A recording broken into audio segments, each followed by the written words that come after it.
So number 6, how is it that some foods which were unclean in the Old Testament could be declared clean in the New Testament? Okay, so when you stop and think about this for a second, okay, in the Old Testament this was wrong, and in the New Testament this is right. Right? In the Old Testament this was a sin. In the New Testament this is not a sin. So how is it that all of a sudden it can come from being a sin to something that is not a sin? Okay, let's take a look at it.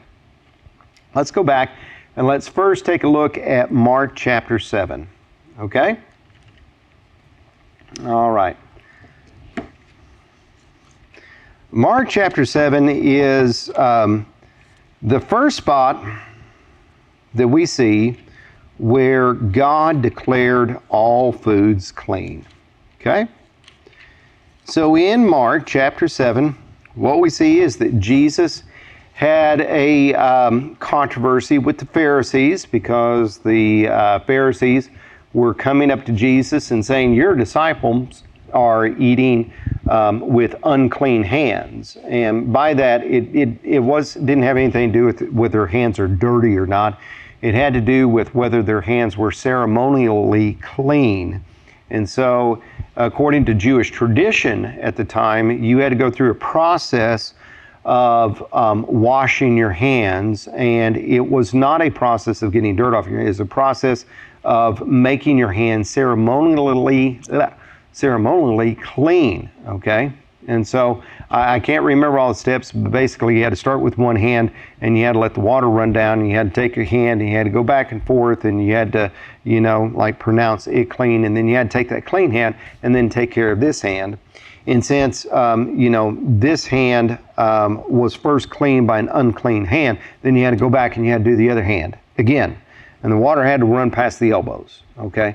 And so you had to do all these steps, and you had to do it every time you ate, because if not, then what's going to happen is that if you had some kind of uncleanliness on your hands, which you remember what I talked about in the Old Testament, in the law, you had this ceremonial uncleanliness. It was the idea of how does a holy nation operate to a holy God. And so it's the idea of clean and unclean. Okay, so there it is.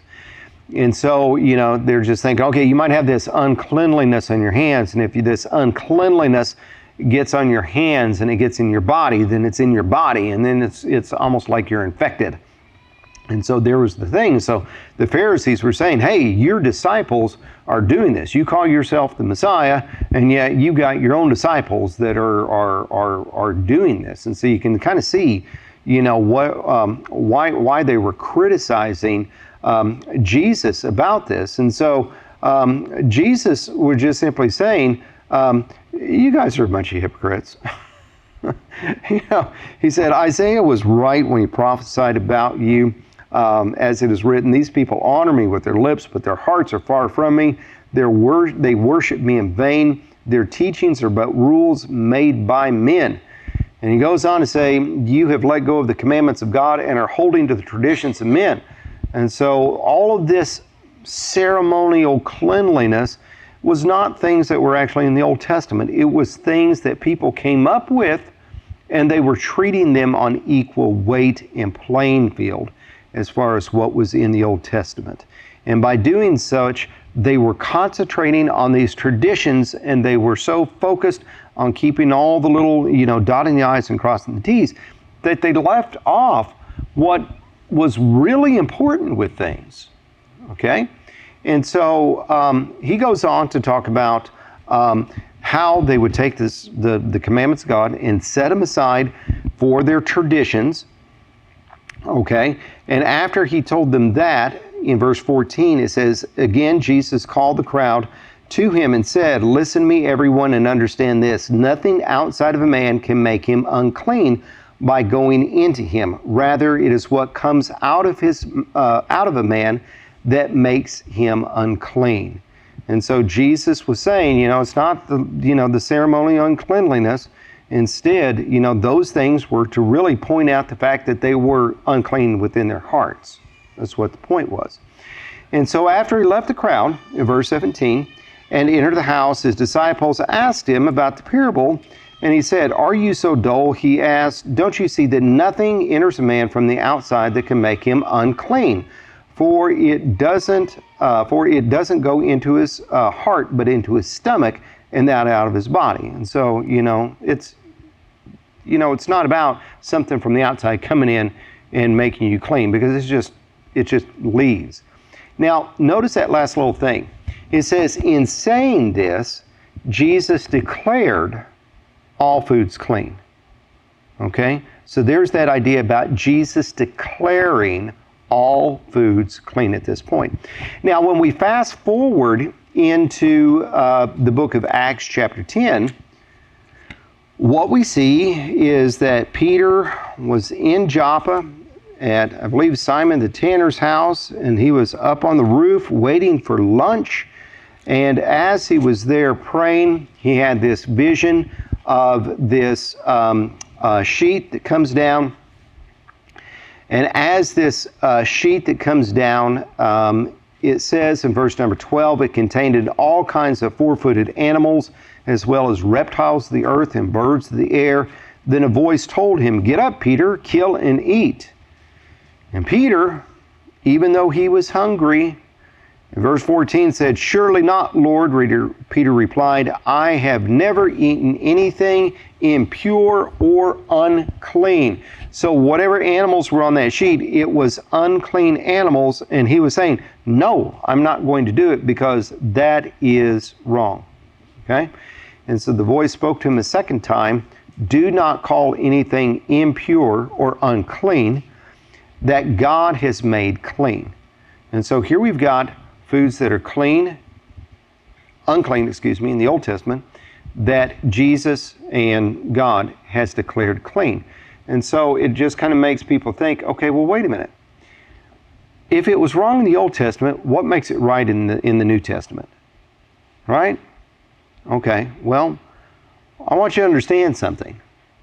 When you stop and think about what sin is, what is sin? What's doing wrong, but by whose standard?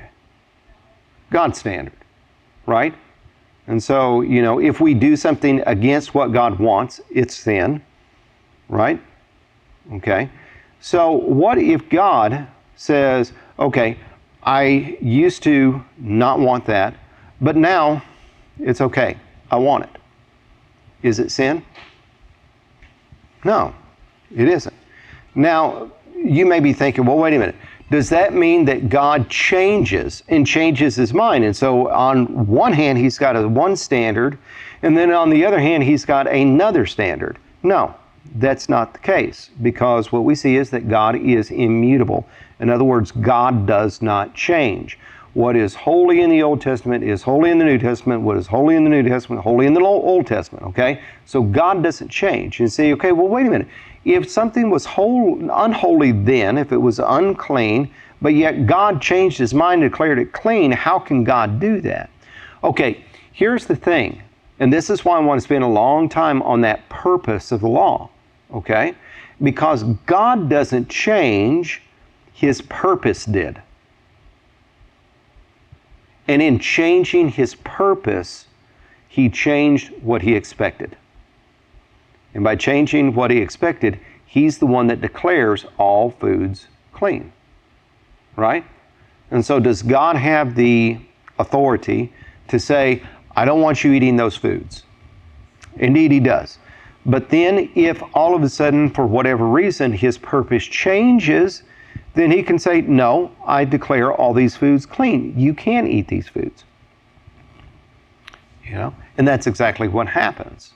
And that is that in the Old Testament, here is this law that's meant to be this, not only the civil, but the moral and the religious law for the Old Testament Jews. And all of it is to point to Jesus Christ. Now that Jesus is here, and now that Jesus has made the sacrifice, then all those ceremonial things of cleanliness and uncleanliness, those things have passed away. Now, the traditions that the Jews were saying, well, that really wasn't the case. I mean, and Jesus pointed out the case that it was just simply a bunch of hypocrisy, because it was just rules taught by men. But he is saying, from here on out, though, there is something different. And this something different is that all foods really are declared clean. And so, when you think about, you got food in the Old Testament that is unclean, how can it be considered clean in the New Testament? Well, the purpose of the law changed. And so not really the purpose of the law, but the what it was there for. It's no longer the civil law of Israel. It's no longer to point us to Jesus, because Jesus is here. And so, because of that, there's this freedom that's there to eat or not to eat. Okay, questions about that? No? Okay.